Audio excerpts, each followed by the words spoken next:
what do you think positioning solves that marketing can't fix? Positioning is the foundation of every offer in every business. It's who's the market?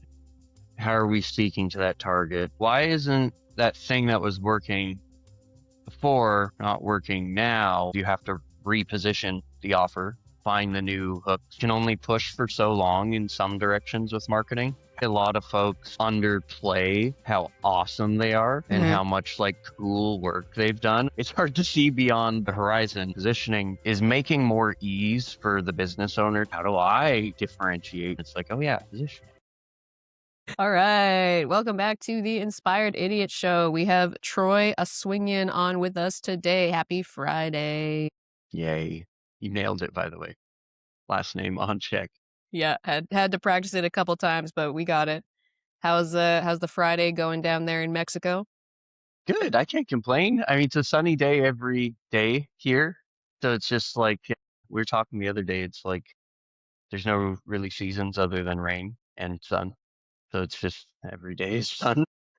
Nice. But well, it sounds pretty good compared to up here in Canada right now. It That's true. is effing cold. Cool. So I wanted to have you on the show because I'm honestly just interested to hear you explain what you do. Because obviously we've known each other for a while. You go back to school years with my husband, Yeah. and I see you post about being a positioning expert and some of the results that you get your clients. And I've often just wondered like, I just want to understand what Troy does because there's Mm. so many fields online where like people post about it and it sounds cool, but you're like, I have no idea how that actually works. Yeah. So Yeah.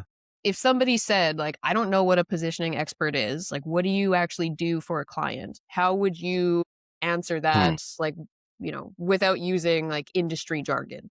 Yeah. I mean, to me, positioning is the foundation of every offer in every business. It's who's the market? Who's the target? How are we speaking to that target? How's the offer showing up for that target? What's the best target? Yes, positioning to me really is all the foundational work. It's the promotions, it's the forethought, it's the research, it's making sure that, yeah, you're going in the right direction. So you're not swimming up current. You're kind of going down the stream instead of actually just fighting the market forces. So to me, that's positioning. That's what positioning is. Yeah. So I feel like people might hear the term positioning and then almost get that confused with like marketing or branding. So how would you Yeah. explain the difference between them? Yeah. Yeah. It's actually funny because I used to spend a lot of time making brands and design, and I still do. However, I kind of discovered during creating a lot of designs that a lot of designs weren't functional. Like they were just pretty. They didn't really do anything. They're just really nice, but it's like you want that really nice design to drive action. Marketing, essentially, to me, is like it's a lot of words, it's a lot of writing, it's a lot of like text direct response. So to me, it's like you have brand on one side, which is design, aesthetics. You have marketing on the other side, which is, I mean, text publishing. And then positioning is like kind of an amalgamation of the two. It's like a mix of brand and marketing, and it like brand positioning essentially falls kind of like right in the middle in strategic positioning. Um, yeah, I don't know if I explained that well, but I'm pretty sure I did. Yeah, I mean it sounds like it's kind of like marketing adjacent in a way. Like there's a lot of Very strategy marketing to it. adjacent. Yeah. Yeah, and I kind of discovered it through a lot of like we got brought into a lot of broken marketing campaigns to fix various marketing campaigns. That led to a lot of conversion rate optimization work, which essentially is positioning because it's like, why is this campaign not converting? And it's like, oh, you just got to tweak that position a little bit and it speaks to the market. So that's like another way that I discovered a lot of it too is like fixing broken marketing. I was like, well, what's the problem here? Like, why is they've spent so much time on this? They've been doing this thing And then we just have to come in and make tiny little tweaks to just readjust to the market. Yeah. So, I mean, this might be a bit of a weird question, but what do you think positioning solves that marketing can't fix? Does that make sense? Yeah, yeah. What does positioning solve that marketing can't fix? Positioning solves, I think, a lot of things because marketing is like very push and interruption. And I think positioning is a lot of attraction and like specificity. And it's like, for example, like I'm working with a client right now that he has three different targets. One of the targets creates endless repeat business. The other two, the contract starts, the contract ends. And it's like, well, let's go after the repeat business market because that just makes more sense as a business owner to build on top of that instead of just chasing continuous one-off gigs for the rest of your life. So like positioning is making more ease for the business owner too, like because let's be honest, business is it's difficult. It takes work, it takes effort. And I think, yeah, it's like figuring out how to make less moves and get bigger wins because it's like you can only push for so long in some directions with marketing and like offers burn out. That's like the reality. So it's like let's get into these little nooks and crannies in the market that like are underserved and not high competition. And then we can do just normal human work instead of like performing at such a high level that you can make a greater impact and actually work with like interesting little sub niches. So yeah. Interesting. I think the way you described it there, like I feel like it clicked in my brain that you said marketing is almost more of like a push of like getting your business in front of people. Like there is a little bit of a performative aspect to it often, whereas positioning is more of a pull or like Yeah. attracting people to your brand.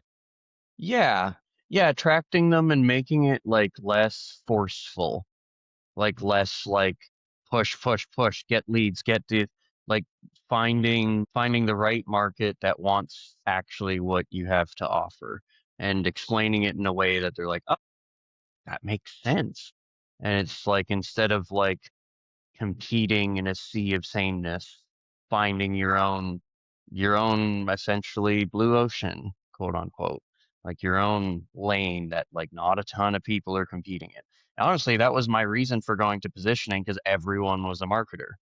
And I was like, I want to just be like another agency guy. And it's like there's 10 bajillion agencies out there. And it's like, how do I differentiate? And it's like, what do I do different? It's like, oh yeah, positioning. So yeah, that's kind of, yeah. It almost seems like, and correct me if you think I'm incorrect on this, it almost seems like positioning is kind of like a part of the umbrella of marketing. Like it's almost like a more niche avenue of marketing. Would you say that that's accurate? Yeah. Yeah. And I think it's essential. Like, I mean, honestly, half the time I'll be working with marketers to fix positioning. And like, usually they are a marketer and it's like they're originally a marketer, they start a business, and then I come in and help advise on the position. And it's like, it's all essential marketing work really too. Like it could even be technically fractional, like CMO type work. And it's like you come in, you find the target, you adjust the campaign. It's all the same stuff, but I just chose to call it positioning because that's, I don't know, it's more, to me, it's more exciting to talk about. Like, I think, yeah.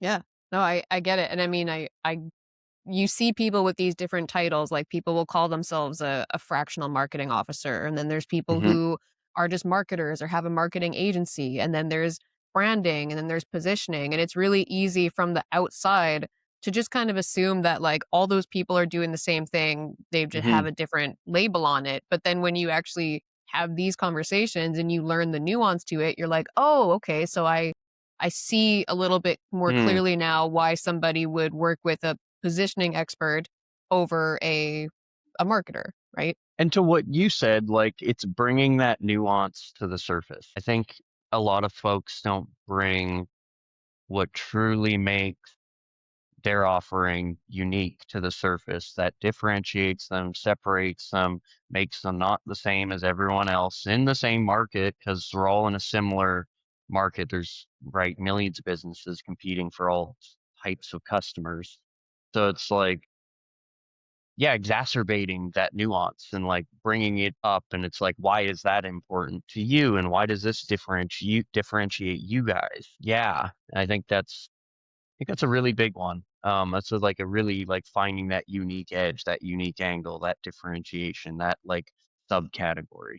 Yeah. But it's interesting because when I think about positioning and like you said, like creating that nuance and like I think about words and you'd mentioned marketing is often about words, but I would think choosing the right words Yeah, to you're right. describe who you are and who you're trying to reach would be a big part of positioning.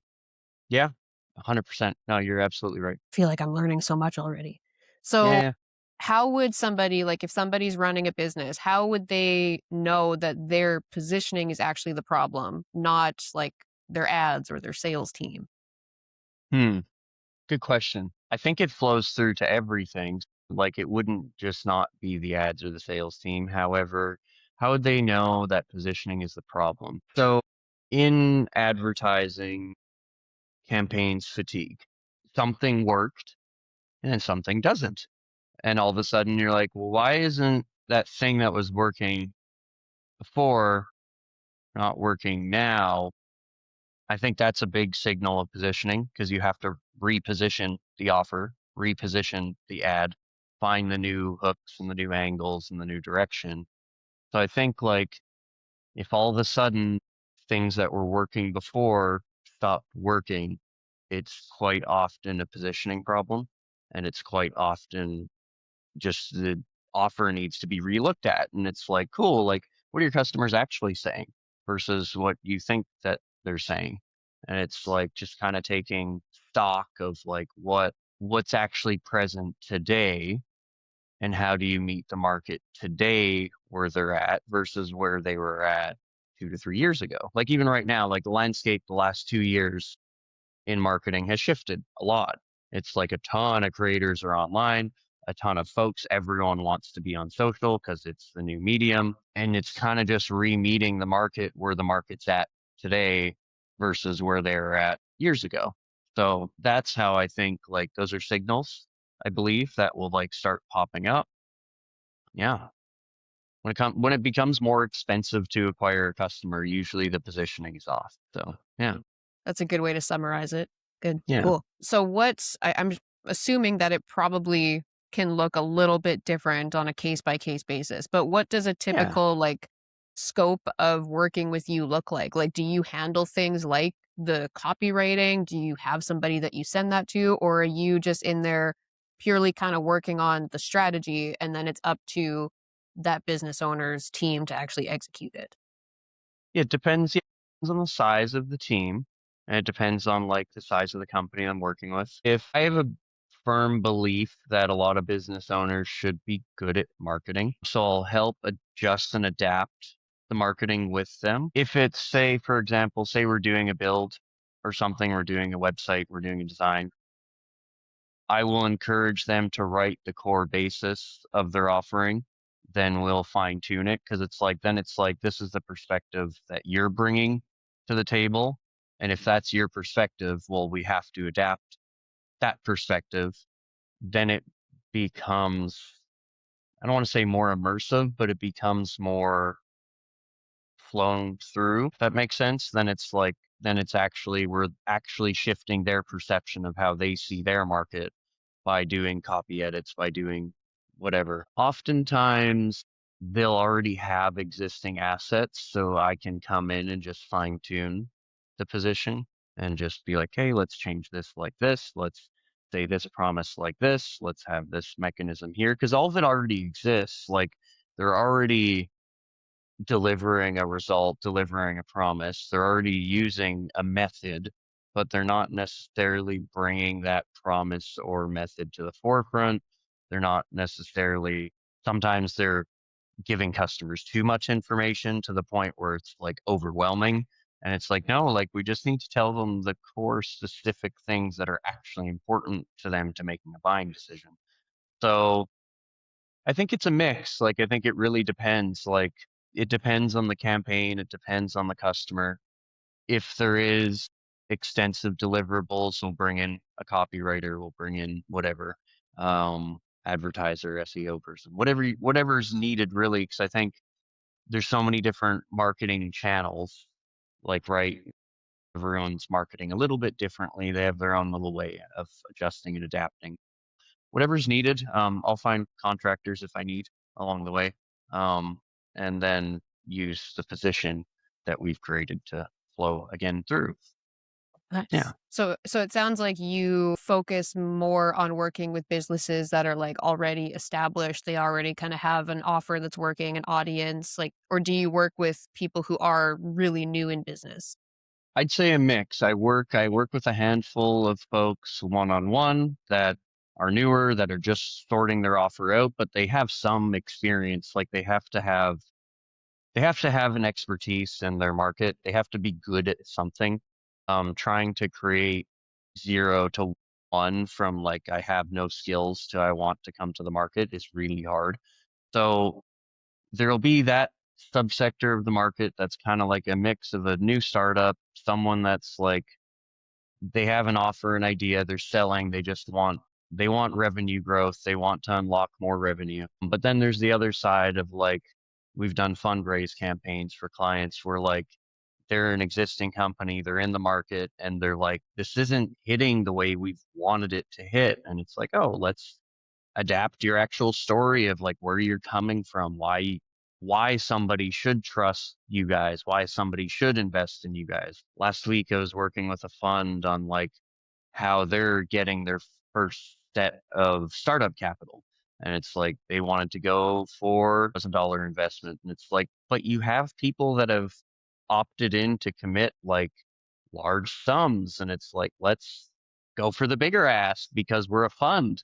And it's like that actually just better positioned in the market instead of like, hey, we need like this small amount to get started. It's like, no, let's go for the well positioned ask because people have already expressed this.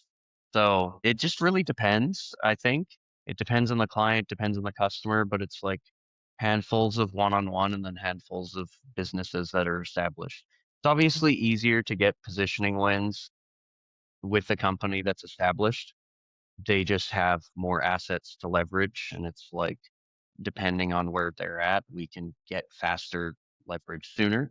But if it's a new startup, it just takes a minute to fine tune the offer, to find the right offer and audience, and like to match like the energy output that they want as well. Cause like solos, we have limited energy. So yeah, It's interesting because when you were talking there, I thought of a question that actually reminded me of my conversation with your partner, Alicia. So yeah, yeah, this feels like I need to ask it now. yeah, Do you yeah. find that do you find it's a common thing that when people like they have a good offer, they serve their customers with integrity, they have a positioning issue. Do you find that that often ties to like a confidence issue? Interesting. Yes.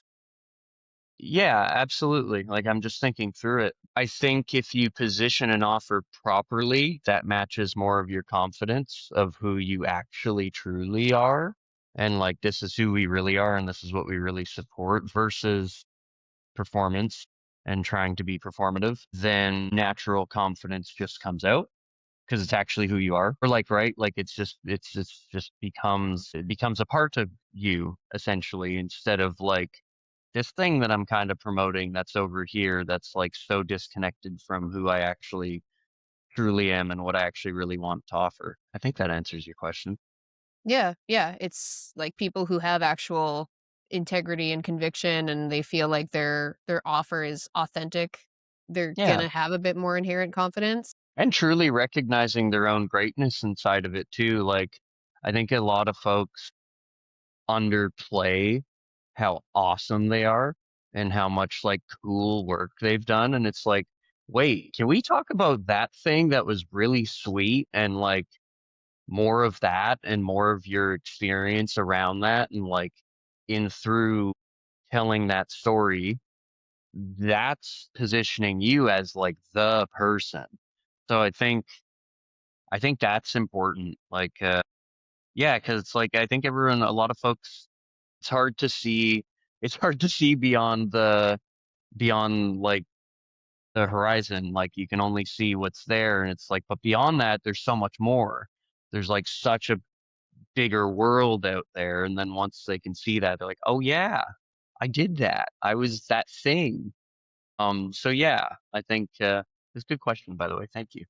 Thank you. Yeah, that's what you just hit on there was the gap that I was trying to fill because that's where I could see the confidence issue coming into play in positioning because I think a lot of us do really kind of downplay the cool things that we've done and the results that we've gotten.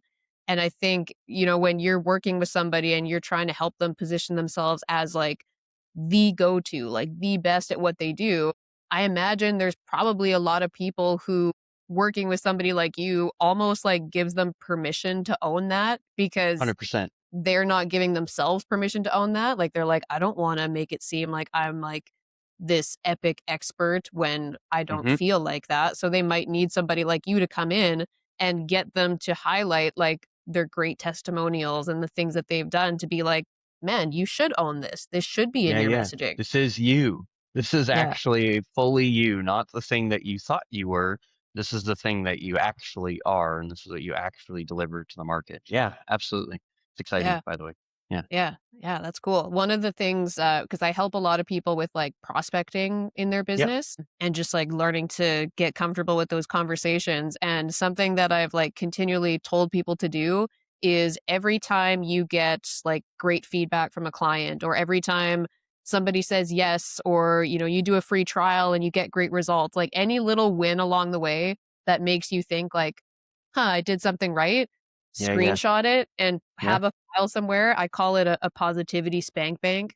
Yeah, yeah, yeah. And I think everybody should have one because there's gonna be so many days where you just feel like you're failing, like you're like, "Man, everything's just dumping on me right now." Like, especially if you're in those first few years of entrepreneurship. I had a lot of days where I felt like, "Man, I don't know what I'm doing." And having a 100%. file that you can go look at on those days when you are kind of questioning yourself to be like, "Oh yeah, I did all I these have done things." some cool things. Yeah, yeah, It's yeah. so, Yep. so helpful. So I could see something like that probably really being useful for a positioning expert like 100%. you to go look at. 100%. Absolutely. Yeah. It's so crazy that like I think so many folks hide their true skill set behind what they think they should be doing. Just like this is what I think the world wants me to be.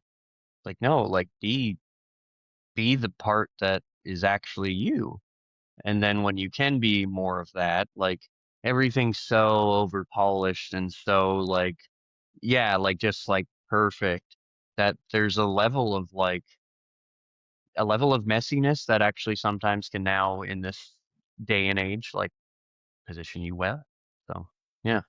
Nice. Can you think of like a recent, or I guess it doesn't have to be recent, just Yeah. a story you have of working with a client where you helped them with their positioning and then things really worked well after that for them? Any kind of like success story like that that you feel Yeah, proud yeah. of?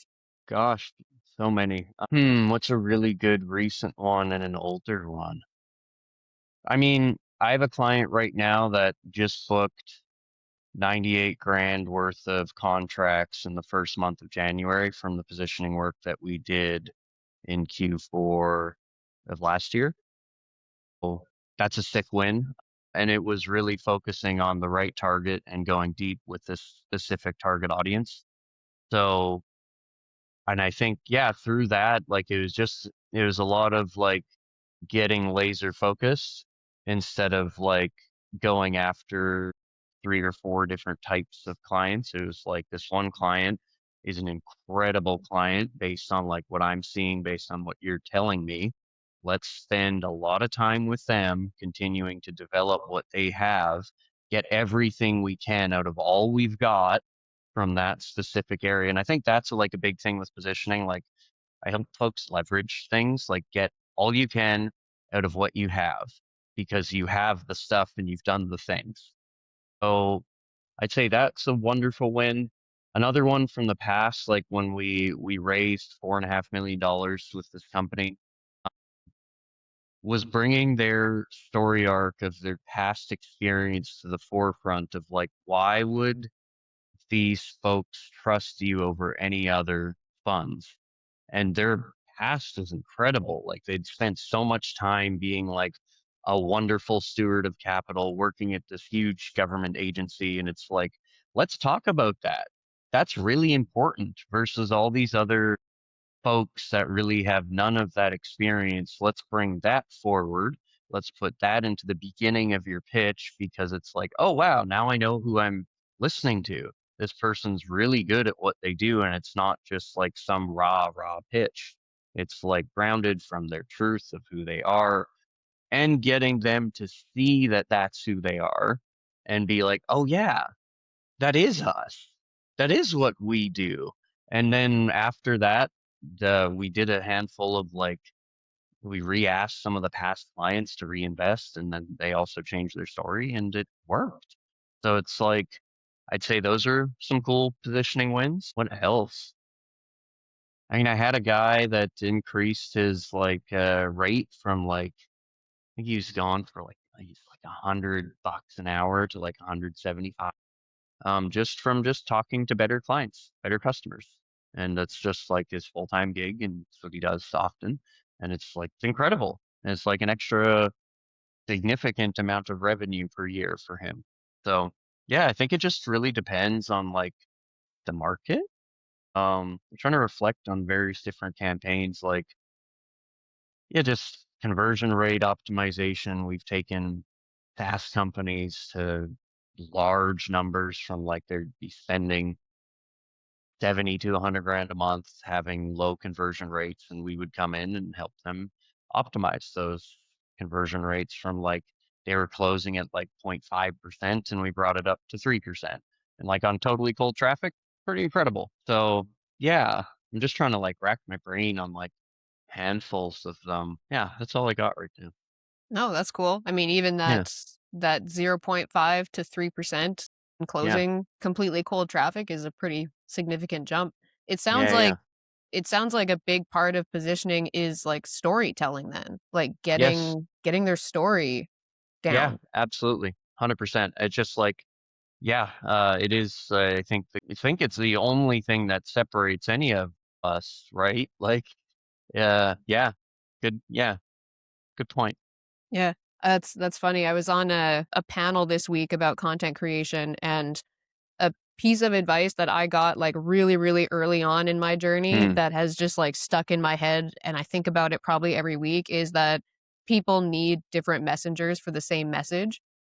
Yeah, So 100%. you could do a very similar service to what thousands of other people are doing, but there's going to be people out there who relate to your story and the way you explain it and the way you approach the business, and that's why a lot of people will choose to work with you over the Yep. thousand other people. Yeah. I was listening to a podcast yesterday. There's a training, and this guy was referencing like he's in the insurance industry. He'd heard he'd heard and seen folks on stage that make millions of dollars and like I do this much per year and this is why you should too. And he's like, I just couldn't relate. And I just like didn't I couldn't get it because it's like I'm not them. Like I'm at the beginning stages or whatever. I'm at the middle stages. I'm not there yet. And he's like, this one guy came on stage and he was like, I can't I can't show you how to make 2 million a year because I haven't done it.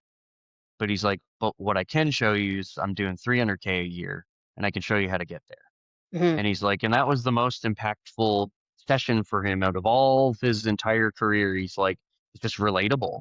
Like, I think, yeah, I think the core essence of what we're talking here is like being relatable to that little sub niche. That's like, those are your people.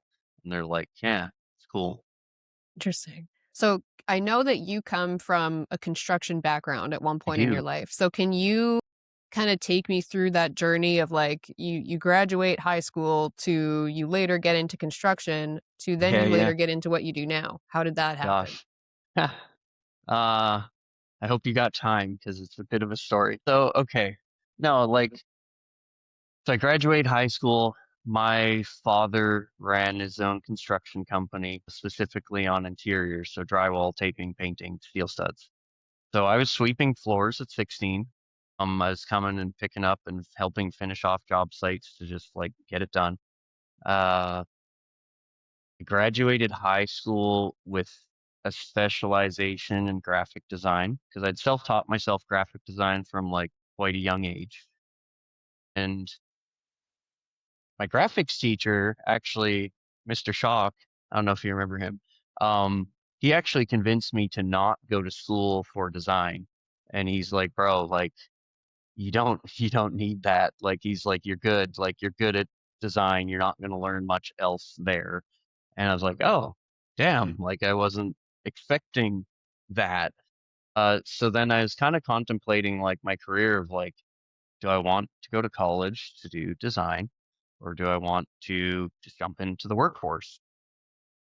I was bugging my dad. He didn't want me to join because he's like, nah, like I just don't want this to be your future. Construction's hard and like it's whatever. And I was like, oh man, but like it's opportunity and like there's something there. So I joined him. I think one thing that's really valuable from my construction career is like we did our first job and he's like, cool, now write me an invoice. I'm like, what? Like, what do you what do you mean? And he's like, write me an invoice for the time that you spent and I'll pay you. I'm like, oh, that's new. So I went and out, bought an invoice book, wrote an invoice, gave him an invoice, and that's the day I became an entrepreneur technically. So he taught me a lot of production and like we would get paid on the square foot. So how much footage you finished is how much you would get paid.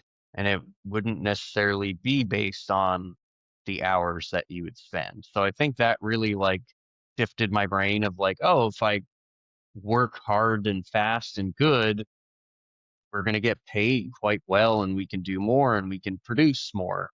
Your So income isn't tied to your time necessarily anymore.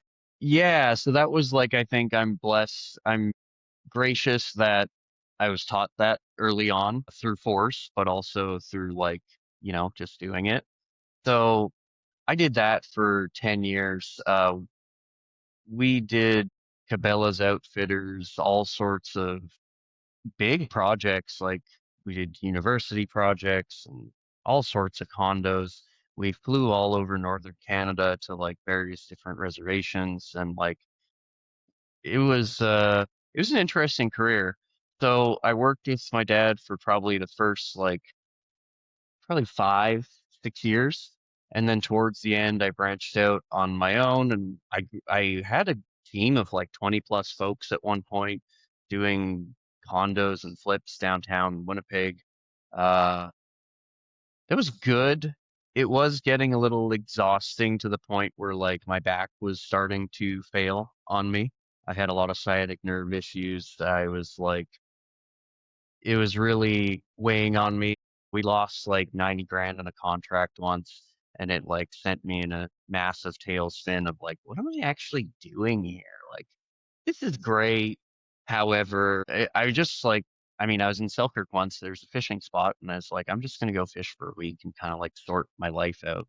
I think I made a promise to myself that I was like, I'm going to go all into this once more, try one more hoorah. That was actually when I lost the 90 grand. It's my last hoorah.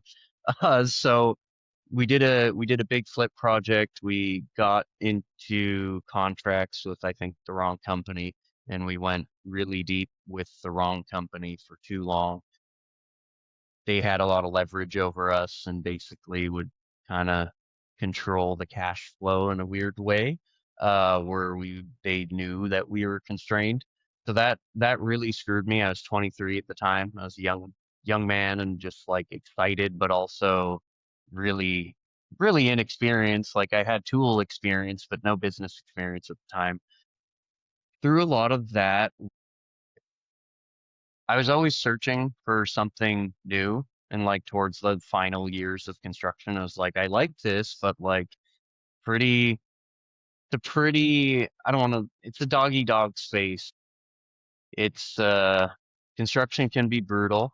It can be very rewarding, but you have to be really rough. And like I don't want to kind of live that life. Like I just don't want to like deal with that like snaky games bullshit that like a lot of people were playing. So I found a handful of folks in Winnipeg that were were learning marketing and just talking about I was searching everywhere. Like I was just like, man, I gotta find like something new. Like it's like I can't keep doing this. So I found this group of folks. They were studying a lot of like Evan Pagan's work. And then through that, I ended up buying into a mentorship program. The guy taught me marketing. I bought a bunch of Evan Pagan's work, and then he taught me marketing, and I studied Evan Pagan's work relentlessly. So I put my headphones on at work while I was still doing construction, listened to marketing training for probably like 2 or 3 years while I was still doing construction, applied some of that to getting some new contracts and like kind of just working my transition. We started a community called the Young Entrepreneur Society. That grew to like 10,000 people on a Facebook group and probably about like 200 to 300 people coming to offline events in Winnipeg. And like we were on the Metropolitan rooftop and like various different large venues. We were filling them up and like we had Bacardi, Audi, Mercedes sponsoring. And it's like, wow, this is fun. Like they were fun parties. It was like explosive and new. I was 23. I was like, this is crazy. So, um, I did that forever, but in through doing that, I met a lot of entrepreneurs that were just like me, that were getting into weird contracts without understanding kind of the consequences. And I was like, I think there's something here. Like, shout out to Alex Cavolcha, but he was actually one of my first clients that reached out and he's like, hey, I'm running this business in Winnipeg. I've seen you posting online and like talking about entrepreneur stuff. I've seen you grew construction companies. Like, can you help me? I don't know if I can help you actually. But then I was like, you know what? Whatever. I'm just going to put together an offer. I'm going to present him this offer. And he was one of my first consulting clients. And I was like, oh my gosh, this works. And we turned around some of the stuff that he was working on and it worked out for him. So I met my partner, Alicia. You had her on this interview through the Young Entrepreneur Society online, and we connected. Now this kind of gets into how we met, but like we connected online for probably a year or two before we met in person. And she was at a date with or she was going to a date with Destiny, Tony Robbins event in Florida. And she's like, hey, can you like, do you want to come join me for Christmas? And I was like, I've never met you, but like, that sounds kind of cool. She's like, yeah, I'm going to be in Florida and like, I'll be at this Tony Robbins event. And then like, once it's over, like, come meet me.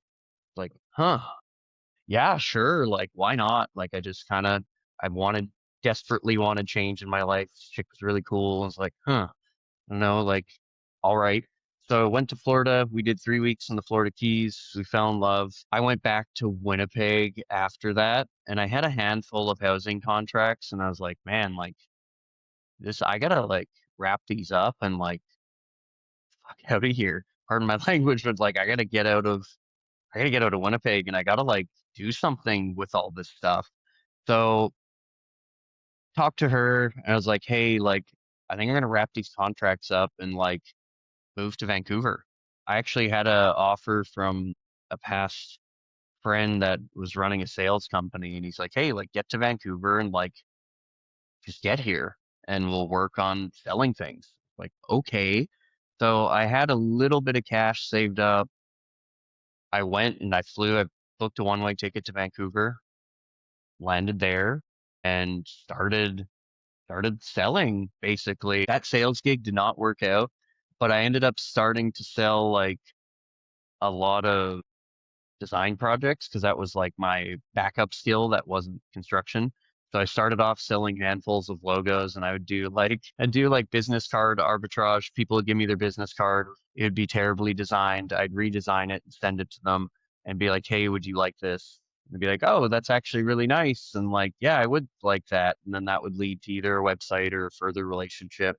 And then through doing a lot of web design, I came back to consulting because a lot of folks that said they wanted websites weren't really running traffic to those websites and they just wanted to look pretty. They just wanted things to look nice. And it's like, cool, that works from a perception standpoint, but it doesn't drive traffic. So then that led me into a lot of coaching consulting people through like business process of like, this is your sales process. And so you get leads in the door and this is how this all kind of works. So that's where like a lot of it evolved. And then 9 months later, Alicia's like, hey, I'm going to Bali for an event. You should come. I was like, oh my gosh, I guess sure. But like, I just kind of like started my career and like, I kind of like, I just got established here in Vancouver. Like, whatever, it'd only be like a couple months. But that turned into like a year in Indonesia. And then came back to Canada. Our house got trashed while we were gone. All of our everything got stolen that we owned. And it was like, huh, there's nothing here for us. Like all of our goods, everything we owned was gone. And it was like, oh, other than what we brought back from Indonesia, it's like we got a suitcase full of stuff and like that's interesting. So at that point, we decided to leave Canada and like we went to Thailand, Malaysia, and we spent time in Europe and I went all in on my coaching consulting career. So it was a long transition. Like I would say like my transition phase took up to like probably 2 or 3 years of getting like going from knowing I wanted to get out of construction to like actually truly getting out. That's my story.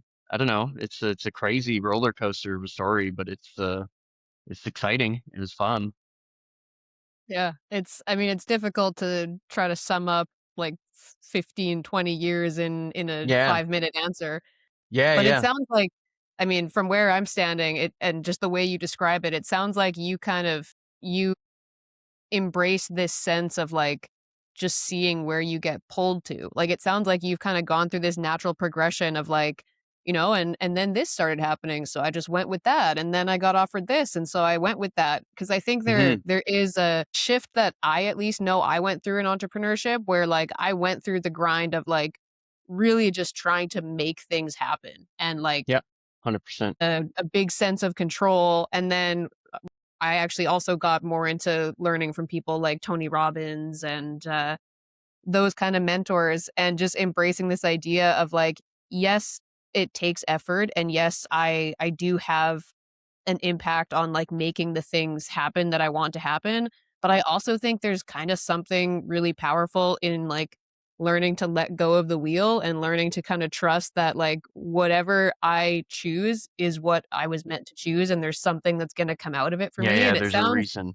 Yeah. yeah, it sounds like even just in the way that you tell your Yeah. story, it sounds like that's kind of how it Yeah, was yeah. like even just with Alicia being like, "Hey, you should come meet me here." You're just like, "Okay, Yeah, yeah. I'm going to do that." I'm gonna do that. And I think, yeah, I mean, there's a lot of pulls in various directions, and I was searching. Like I was like looking and seeking a new life and like wanting out of construction and wanting something that was like more, yeah, more fulfilling, really. That was like, honestly, that was a big pull. I was like, I can't really do this until I'm like 50, 60, 70, and then just like it just didn't seem like a future that was like full of prosperity and excitement. So I think yeah, finding the threads and like doubling down on the ones that were awesome.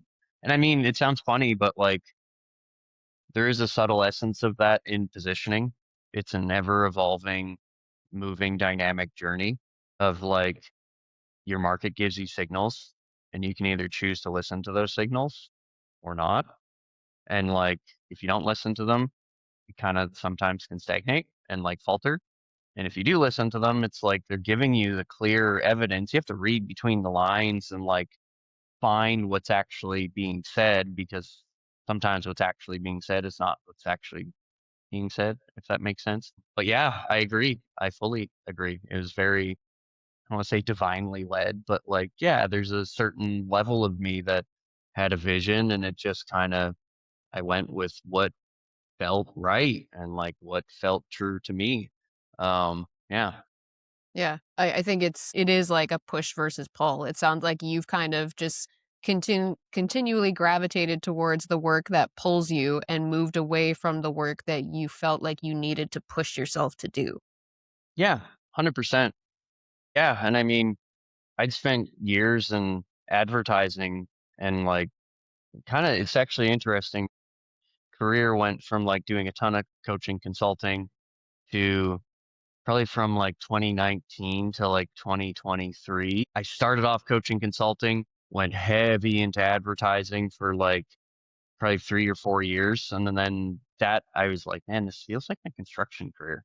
It feels like that same vibe of like, you just, it just didn't feel exact. And like, I'm happy that I did that because I earned a lot of stripes through that and like spending huge ad budgets and managing these campaigns and managing a bunch of people on all these campaigns. That I think was like a necessary stepping stone for me. But yeah, it's finding what really lights you up and what actually is exciting. What's alive for you, not like what's alive for everyone else, but like what's truly living, breathing for you. And then yeah, through all that, I ended up finding my way back to a lot of like consulting. And it's like I truly like the transformation that people go through being the trusted advisor, being the strategic advisor to somebody that's going through a lot of big change and like creating big impact. So Would you say that that's if you had to pick like a favorite thing about what you do, would you say that that's it? yeah. Yeah, I mean I'm a big proponent of the transformation that you get to facilitate with somebody. Like they're clearly doing the work and doing all the stuff, but you get to experience a total transformation of like somebody that's selling an offer that they hate or finding total alignment across an entire company. And it's like that's just a big like, you know, you get to see it evolve and it's like, wow, this is exciting. This person went from like really not that interested, kind of like apathetic to what their stuff was, to like, this is cool and like we can do some big things here. Yeah, that's like I really like that side of it. It's like that's the rewarding part in addition to like yeah, doing the work and having more flexibility, but like the reward of seeing the transformation to me is like what excites me as well. Yeah, that's cool. I feel like there's a bit of like a parallel in what you do and what I feel like I am trying to do with these interviews. Cause like one of my Mm, favorite pieces of feedback that I've gotten from people, and I've started to really like lean into it more, and I try to mm, make it like a goal of the interview now, is for me to kind of help people think about their own business differently. Because when you hear the questions that somebody with an outside perspective asks, it's like being on a sales call in a way. Like you're listening yeah, yeah, to yeah.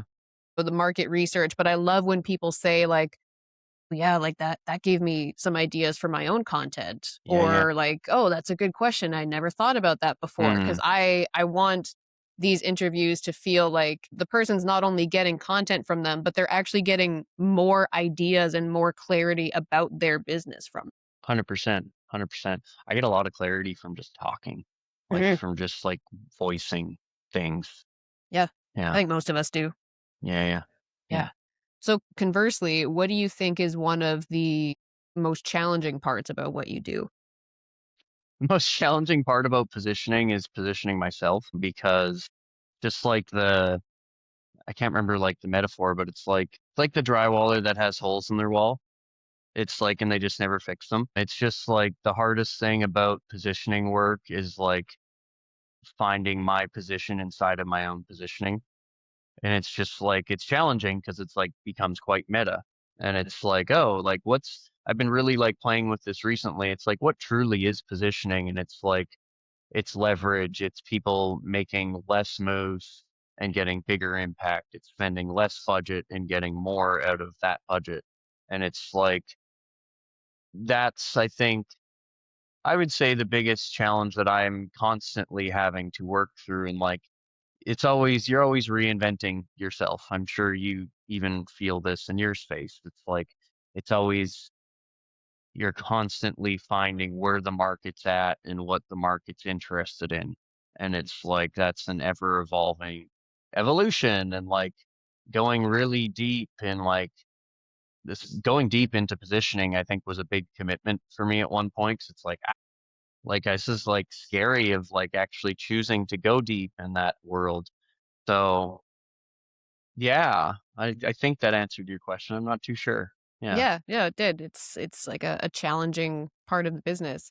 So I was looking at your website and you kind of described something on there that I wanted to ask about because you said that one of your biggest wins came from positioning around identity instead of Hmm. sympathy. Can Hmm. you explain that to me? Yeah, I think, how do I say this? Finding, I guess, getting behind what you're truly, yeah, getting behind what you're truly actually doing is a part of like your identity of what you're actually, who you are and how you're showing up in the market. And then like sympathies, hmm, like feeling bad for the market. It's like, oh, well, I just like want to help these folks in like this world. And it's like, no, like let's get behind who you truly are and what you're truly doing and connect with the market from like your place of certainty instead of their place of uncertainty. And then you connect deeper. I'm curious where you even read that, by the way. I was looking at your website that you sent me and reading a bunch of your like FAQs and stuff like Yeah, that. yeah, yeah. And Yep. then I also use my AI, like, when I do an interview with Yeah, yeah, somebody, yeah. I usually end up building, like, a whole kind of project on them Yeah. to use AI to help me get different angles of questions that I wasn't even thinking of Yeah, yeah. and, pulled it from there. But No, I that's I good. remember yeah, I remember seeing you mention, like, it's around identity, and I think I keep kinda hearing this concept come up in a lot of the people that I interview, especially people who do help people with, like, their offers and stuff. There's a lot of, like, identity work that goes into it. Tons of identity work. And that's like really to earlier, it's like really getting behind it because you want to get behind it and Mhm. because the company wants to get behind it and because it's a good fit for the company to get behind. I think that's like there's a lot of natural horsepower that comes from that instead of like having to push and like you like create from a create content from a place that you don't necessarily even believe in. Like right, like it's like getting you behind the offer, getting your company behind the offer instead of just like, this is what we think we should do. Because like the operators need to be behind it because if not, like it's hard to create from a place of like, I don't want to say uncertainty, but manufactured like position. Yeah, yeah, that makes sense. Yeah, I mean, I Yeah. feel like I'm kind of plowing through my questions here. This is awesome. Yeah, yeah. Um, yeah, so I wanted to ask, like, I know that you and Alicia kind of live, you go back and forth, you spend a lot of time in Mexico, but you also come spend some time in Canada every year. So, what is a challenge, I guess, that you found, like both of you being entrepreneurs and living abroad? Because I think the digital nomad life gets a little bit romanticized online, but when Yeah, you yeah, actually live it, absolutely. you're like, "Oh, it's challenging. It's not, like, perfect." Yeah. Yeah. What's the question? Like the challenges that we face as the nomad, Yeah, as kind of? digital nomads, you guys are both Yeah. business owners. Honestly, I try not to even identify as a nomad because it's like I find it has a stigma. Like we have a house in Mexico that we like work from. Uh, so it's like, hmm, challenge. I mean, when you spend time in very nomadic locations, the reason why I chose, like I was saying, I don't really like identify as a nomad. Like I identify with a lot of nomads. It's very flaky and like Mm, very like transient and very like, flowy. And it's like we're trying, like we're doing good business with great people. So it's like I don't. How do I say this? The biggest challenge along the way is like you meet a lot of flakesters that are attracted to a lot of these digital nomad locations like in Indonesia and Bali and like Thailand. And it's like Mexico for me is actually, there's a lot more established folks that come here.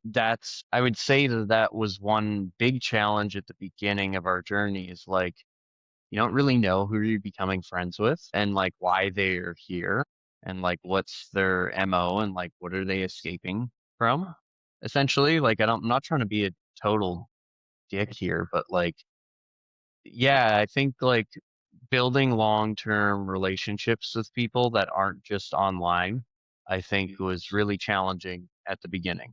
I would say I have a lot of like solid friendships now and a lot of great people, but like we've been traveling for like, not traveling, but we've been abroad for 10 years. And yeah, finding meaningful relationships was challenging. It was few and far between. Folks come and go. And like you get to know somebody and they're like, "Hey, I'm moving back."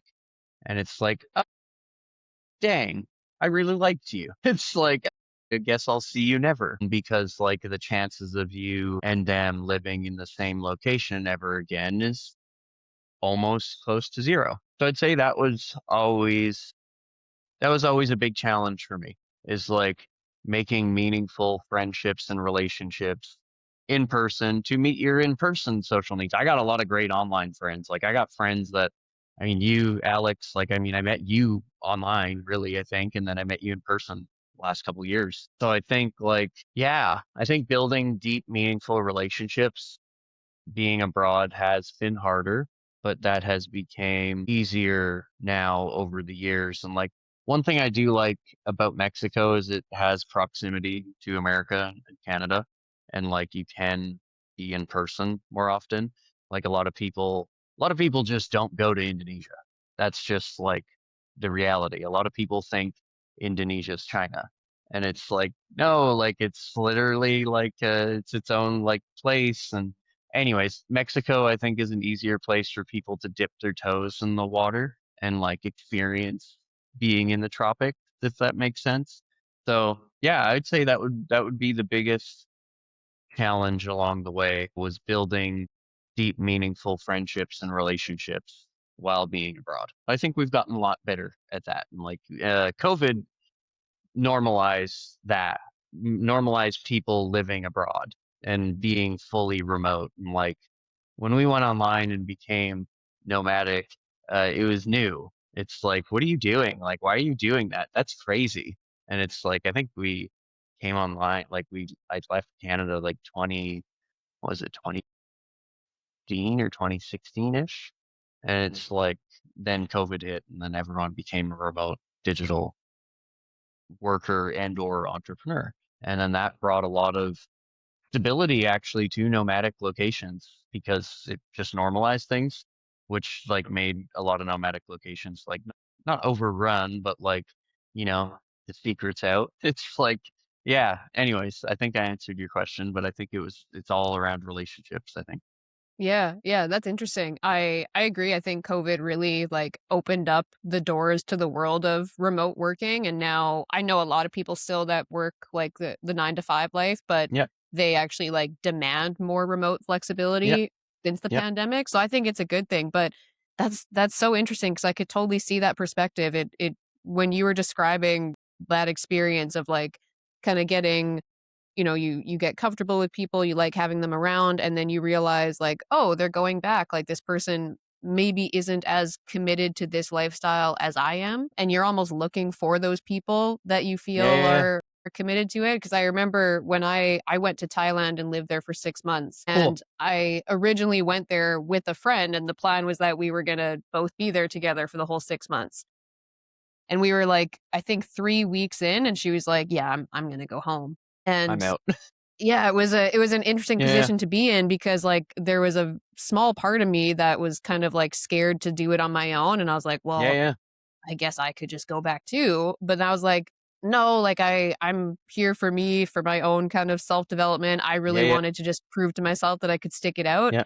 but there was a sense of, like, disappointment there of like, "Oh, I thought that you were, like, on the same journey as me, and I Yeah. Yeah. guess Yeah. maybe you're not, and that's no, like, fault of yours, but it is disappointing." So I could Yeah. Yeah. see Yeah. you guys, especially pre-COVID, kind of building this life, not really seeing it as a digital nomad life, but just seeing it as like the life you want to live. And Yeah. then you go somewhere like Mexico, somewhere in the tropics, you probably do meet a lot of people that come down there and they're like excited about it. They're like, yeah, man, I'm committed to this too. And then, like most things in life, once it gets a little bit hard, people realize, Yeah. oh, I'm actually not that into this. So Yeah. you probably do kind of like, you know, shed people like that a lot, I guess. Yeah, and it's a big pain for me for a long time. It's like, man, like I feel like I'm getting close to these people. And then there also becomes a thing of like, who do you want to invest time with? Because it's like, are they staying here? Like, because I want to spend time with you, but like if you're not sticking around, like that's hard. And then it's like it's hard to go deep and like actually know that this is a temporary relationship. And it's like, oh, like, and we'll stay in touch online and that's wonderful. But at the same time, it's like that in-person depth is what's really meaningful. And it's like what we need as humans, right? We need that. I mean, I need that personal connection. I need connection with people. So yeah, that was thanks for asking that because that's something I've really had to work through over the years. But I feel like I have a really solid base of folks here now. And I think the pandemic definitely helped that quite a bit. Yeah, I could see it 100%. Yeah. I believe it. So, Yeah. I know you and I had been messaging a few weeks back about something that you're working on in your business. Do you want to explain that or the Yeah. the I mean, so there's a lot of like, okay, so back in this summer, I created a positioning intelligence agent named Edward, and he won second place in the 11 Labs hackathon. And I was just like, whatever, I'm going to submit this, and I'm just going to like, I'm quite tech savvy, and I spend a lot of time in the AI world, just understanding all the models, all the things, all the possibilities. And knowing that like the freight train is moving, I want to like jump on certain aspects of that freight train without like being a total AI bro. Like, oh, here's this cool fancy new tool. It's like, no, I want to go deep into like that world and actually truly understand what's happening. So I created Edward. He's a positioning intelligence agent. That kind of sent me down a bit of a rabbit hole of like, I've been doing a lot of tech for people in this whole adventure of like, when you have your own proprietary tech, it does position you as well. It's like, oh, this thing is like meant for their industry. So Edward interviews you for 25 minutes on your positioning. And he goes through the details of like what it is to be you and like questions based on a lot of my methodologies put into his brain. And yeah, I've been trying not trying to figure out, I've been figuring out how do I bridge my positioning work with the technology work without totally abandoning my positioning work? Because I've spent the last decade in positioning and consulting, but there's a lot of cool tech here, and I'm spending a lot of time with it to understand it, and I'm implementing tech for various clients.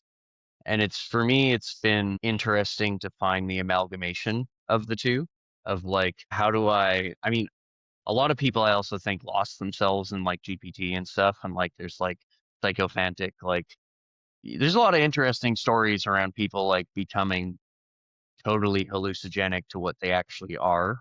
And it's like, don't want to portray that in myself, in my world. And like, next thing you know, you're doing this big shiny object thing. And it's like, you've totally lost the position that you built. So for me, it's like, how am I bridging that? And I've been exploring that a lot more of like, how does, how does tech play a role in my positioning career? And I think it's starting to integrate, but like with any integration of any identity change, really, it takes a little bit of time. I think that was the question that you're asking, but it's like, yeah, I've been figuring out the mix of like, how do I bring positioning intelligence to the market? How do I evolve Edward? People have asked, can you build an Edward for my industry? And then through that, that's led to all sorts of different opportunities that I'm like, "Oh, this is interesting. I'm building technology for people. I'm like helping them do that, but then also coaching them through it and like, how does this apply to their business and their offer and their world? And that's interesting. Like yeah, I think that's exciting to me. Like I've been competing in all sorts of different events and hackathons and like creating all sorts of interesting different types of robots and chaining together LLMs and like figuring out how does this work and how does this all function? I don't know. It's interesting to me. It's that is fascinating stuff. interesting. But I It also do. sounds No, sorry, you go.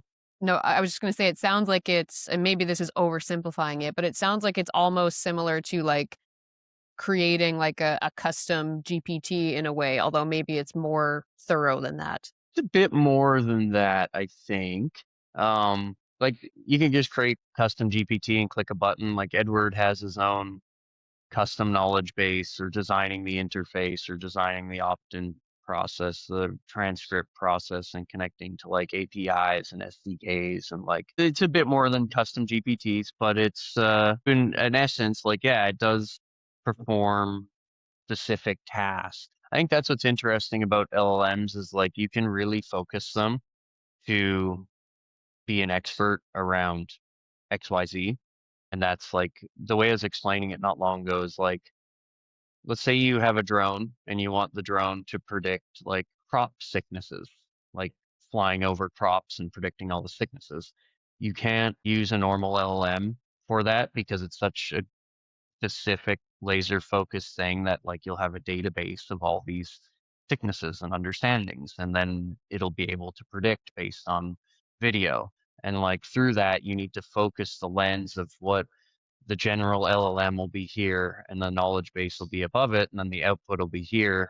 So it uses the power of the LLM to force the insights through the secondary knowledge base. That would be crop sicknesses in that instance.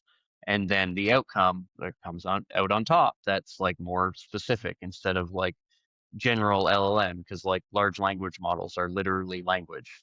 Like it's just like, yeah, I think that explains it. I don't know. Yeah, yeah, it does. And see, and this is the challenge I've been working through with it, is it's like it's bafflingly overwhelming for a lot of people.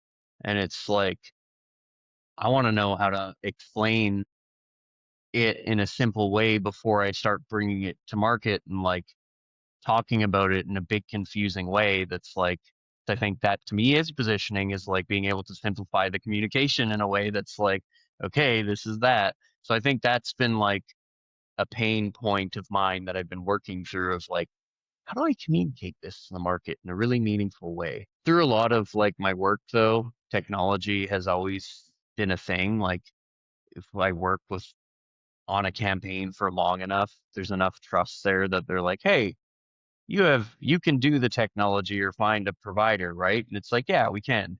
So it's like it's the same but different. Like it's the Mhm. same thing but in a different lens. So Interesting. Yeah, I mean, I know very, very little about this stuff, so we could do a whole other call about this if you wanted to get asked stupid questions yeah. about Oh yeah. Edward. That I could think be that'd be a great. Yeah, if you wanna, yeah, anytime. I think that would actually be wonderful. Um, nice. Cool. Well, the last question that I always like to ask people is, if to kind of back up, you know that I make this content for people who relate to the idea of being an inspired idiot. yeah, So yeah. we consider an inspired idiot anybody who just knows that they want to build their quote unquote unrealistic life. They don't really know what they're doing, but they're like, I'm just going to figure it out. So for those people watching this, if you could give them one piece of advice just based on your, inspired idiot's journey, what do you think you would pass on to those people? Get around people that are doing the thing, I think. Like if they want, like, be an inspired idiot around like getting around other inspired idiots that are like willing to do and like do the thing.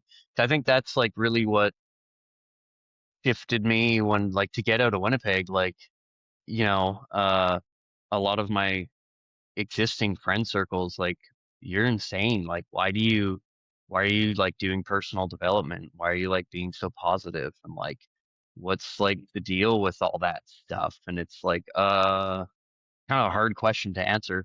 It's like, I want to better myself. I want to learn more about myself. I don't know if it's like I want to become somebody, but it's like, I just like want to expand my total understanding of who I am and like what's my place in this world, and not just like be a contractor until I die and like be unhappy with like the life that I was building. So I think getting around, somehow I found a community of folks in Winnipeg that were doing similar things. And it started with a lot of real estate developers and like people that were doing flips and like different things. Like they were kind of on the forefront of a lot of that stuff. So I kind of started mingling with those communities, and I was like, oh, these guys think differently. Like they listen to like Jim Rohn stuff and like Tony Robbins stuff and like Zig Ziglar stuff. I was like, this is cool actually. Like these guys are like, I like this kind of thing. Yeah, so I think it's getting around the right people locally. Like in your they exist. Like they exist in every city. Like there's like personal development folks everywhere. But they're in these like little pockets and they're like kind of hiding. So I think, yeah, that was like a transformational moment for me, was just like getting around other people that wanted similar outcomes and similar things. And like we all had a vision to like go abroad and like really get out of Winnipeg at some point. And to be honest, a lot of them did get out of Winnipeg. And now when I go back, I'm like, aw, like I only have you and Alex there and like a handful of other folks that like, yeah, a lot of folks just left. So I think getting around folks that want what you want, that are doing what you're doing, and that just like folks that believe in your inspired idiotness, like, right? Because a lot of people don't. A lot of people are like, you're nuts. Like I've seen you take all sorts of flack online for like going for it and becoming somebody, doing something. And I appreciate everything you've done, right? Because it's like it's hard to keep going through all the BS because it's like, holy shit, like no one really believes in what I'm doing. And it's like, oh, that hurts. It's not that enjoyable. So like, and I think like as you've continued to commit to your journey, you found more of your tribe. You found more of your people that are like, she's dope. But at the beginning, people are like, what the hell? Like, what are you doing? Why are you being different? Why are you being inspired? Like it sounds crazy, but like that was the beginning of my whole journey. And it's like, nah, like, and then over time you find your people, you find the haters fall off. I'm starting to have like old friends finally reach out like 10 years later and they're like, I just wasn't ready to talk. And it's like, cool, that's fine. That's great. Like that's cool by me. But like now they're on their own personal development journey.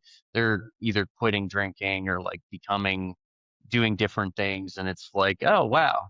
I guess really like we're at our own different stages of life along the journey of like, right? And like sometimes some people aren't ready for cracking open a personal development book or like understanding more of who they are and why they feel funny.